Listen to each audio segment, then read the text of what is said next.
Tonight, we're still waiting to learn the identity of a man killed near Home Depot in Myrtle Beach. Thanks for watching WPDE News Channel 15 tonight. I'm Alex Heaton. The first week of fall got off to a pretty gloomy start, but the sun is slowly starting to peek out. The couple accused of killing Heather Elvis last year was using a charitable website to solicit donations, but now the post on that site has been taken down. But first, we want to get you updated on a developing story happening right now out of Little River.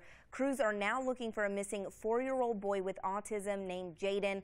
He was visiting the area with his family for the holidays from New York. WPDE News Channel 15's April Baker joins us now live off of Horseshoe Road, where he was last seen, and search efforts going on right now. April. We live in a world that's constantly changing, but somehow those big yellow school buses on America's roads and highways seem not to change at all. For some, they're an iconic symbol of safety, but after a week of frightening images of school buses losing control, is that sense of security misplaced?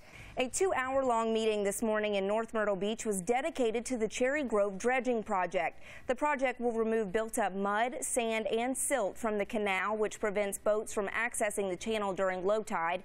WPDE News Channel 15's Liz Cooper has our top story tonight at 6. She joins us now live in Cherry Grove to explain the problem. Some breaking news just into our newsroom. A passenger plane is missing over the Pacific right now. This Air Asia Airbus went missing on a flight from Indonesia to Singapore. It lost contact about 42 minutes after takeoff. That was around 7:24 local time. In Florida tonight, police are trying to piece together what happened at a Miami nightclub early today where 15 people were shot. We want to go back now to that developing news we've been following out of Little River for the past hour. Crews continue to search for a 4-year-old boy named Heaton. This is a live look from the scene right now where a search command has been set up. If you think ISIS is the greatest U.S. terror threat, you might want to think again. A new government report warns that there are armed domestic terror groups in neighborhoods around the country who are ready to attack cops and go after government buildings because they believe their individual rights are under attack. And the threat is very real. Tim, Allison, this is the store where a 30-year-old mother and store clerk was shot to death during an armed robbery on January 24th.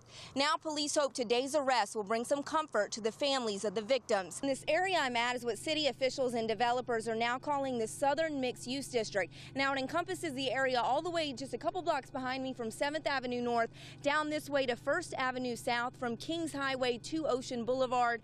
And I tell you, the area we're in right now has a lot of light compared to some other areas, but there are not a lot of sidewalks. I'll tell you what there are a lot of unused, underdeveloped properties and a lot of vacant buildings, and officials hope to change that to transform Myrtle Beach into the next big thing. That's where we find WPDE News Channel 15's Alex Heaton. Alex, you got a peek inside. Hey, Tim, Allison, we are here in the gymnasium of this 100,000 square foot facility. Now, I've been giving this a shot a little bit earlier. We'll see if we can make it one more time. So close, I promise. My photographer here is my witness. I've made it about 10 times here. But you can also see on these basketball goals behind me the names or nicknames really of city leaders who helped make this facility possible. The thing you can do right now is go open your kitchen and bathroom cabinets to allow warm air to circulate around the plumbing.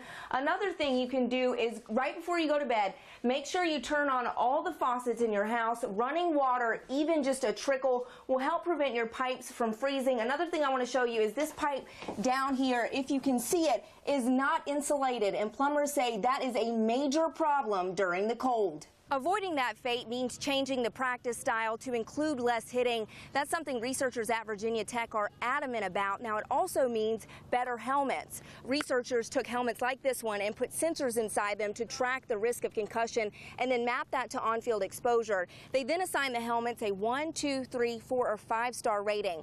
Coming up tomorrow night, I'll explain that rating system and tell you how schools in our area measure up. Reporting live in Conway, Alex Heaton, WPDE News Channel 15. Now, Terry, given these arrests, the fact that Heather's body's still not been found, she hasn't been brought home, no real sense of closure for the family, what has this past year been like for you? In the beginning, I didn't want to plan anything because I kept thinking, well, she's just going to, come walking through the door. But 1 year later, Heather Elvis's body has still not been found, leaving her family without a sense of closure.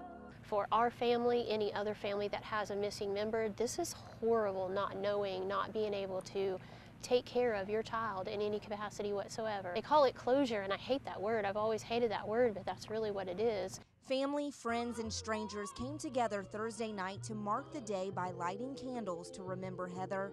One of the people there was Heather's roommate at the time of her disappearance. She came back to Myrtle Beach for the first time since her best friend's disappearance to be with the Elvis family. She was one of the last people to talk with Heather. We always said I love you before we got off the phone, so I'm glad that we at least said that. I think the hardest thing is not having closure. So you don't know. We don't know what happened on that night. I mean, I talked to her that night, but I still don't know what happened. The holidays are supposed to be happy, but 1 year later, Heather's unopened presents still sit under the Elvis family Christmas tree, creating a painful reminder of the day their 20-year-old daughter disappeared. Christmas morning is not Christmas morning. It's not what Christmas is all about, but this overshadows all of it. We've left our tree up all year long. I'm not looking forward to Christmas. Sorry. Debbie and Terry Elvis say they take one day at a time, but each is difficult, not knowing what happened. As a mother, that child that was created in you and that you carried in your arms and you put Band-Aids on and that you hugged, you ache to hold your child again. And you think about what you could have done different, what you could have said that would have changed anything. The job comes with its fair share of hazards. First responders, including firefighters, police officers, and paramedics, risk their lives every day to keep us safe. For firefighters like John Furr, it's just part of the territory. That's the thrill of this job, is just right off the bat, you know you got somewhere to be and people need you. So time is of the essence for us. Every second matters to first responders trying to get to an emergency scene, but that time can be significantly impacted by people on the roads. The lights, the sirens, people just don't know where to go. When first responders like firefighters step inside their rig to head to an emergency scene, you as a driver have a duty to keep them safe. You know, they're aiming to put out a fire or save somebody's life, so yes, it is my duty to get out the way and have them proceed to, I guess, the emergency that they're heading to. There's a correct way to get out of the way of first responders, so I quizzed this Conway resident to see if he knew. I would check my right-hand side, make sure that I'm clear, and then veer over to the right and safely get out of the way so that the firemen can pass. And he's exactly right. South Carolina's move over law requires drivers on the same side of the road as an approaching first responder to move over to the right shoulder. But sometimes that's not as easy if you're on a congested highway. If they cannot go to the right, we ask that they pull to the shoulder on the left-hand side and we'll try to split traffic. As you saw going down 501, that road does get highly congested, and yeah, allowing us to split the traffic helps out a lot. Furr asked people to keep his crew in mind and remember they simply have a job to do, and that's to keep you safe. In Conway, Alex Heaton, WPDE News Channel 15.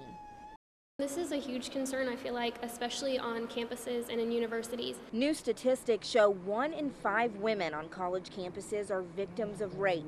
And Myrtle Beach native and Coastal Carolina University senior Allison Donovan wants to start an open conversation about the problem nationwide. I know a lot of people that have had this experience. And as a college student myself and a woman as well, I feel like this was a concern that really needed handled, and I would, be able to handle it.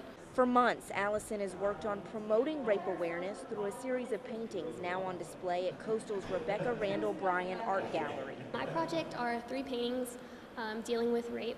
2 of them are graphic, and then 1 is more reflective. When I painted these, my intention was for them to be kind of a narrative, like this would be the beginning, or like beforehand, this would be during, and this would be after.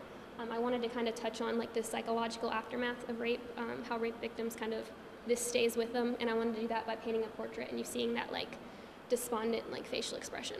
The artist says some people worry her paintings are too hard for victims of sexual assault to see, but she says the responses are quite the opposite. I've had people message me and say thank you for painting these. People come up to me, usually victims, you can tell, look at the paintings differently. People actually will approach me and say thank you for doing something about this because I couldn't. Still, critics say Allison's graphic depiction of sex crimes is offensive and promotes the idea that women subject themselves to rape. I say thank you to the people that are offended by it, because rape is offensive. It's offensive on so many levels, physically and psychologically. So if you're offended by it, I think that's a very valid reaction.